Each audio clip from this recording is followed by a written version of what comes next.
Hello friends, in this video I'm going to show you how to add password protection for a spreadsheet in Excel. So click on File, then click on Info. Now click on this drop down Protect Workbook. Now click on Encrypt with Password. Require a password to open this workbook. Now enter your password, then click on OK. Re-enter password. Again click on OK.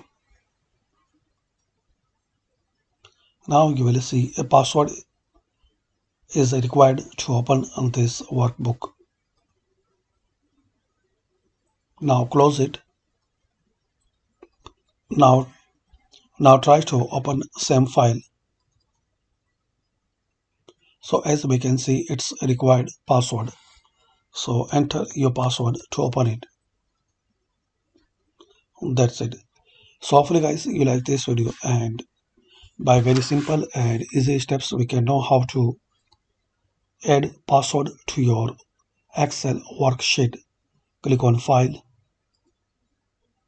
then Info, and click on this drop down and select Encrypt with Password. Enter your password. Thanks for watching.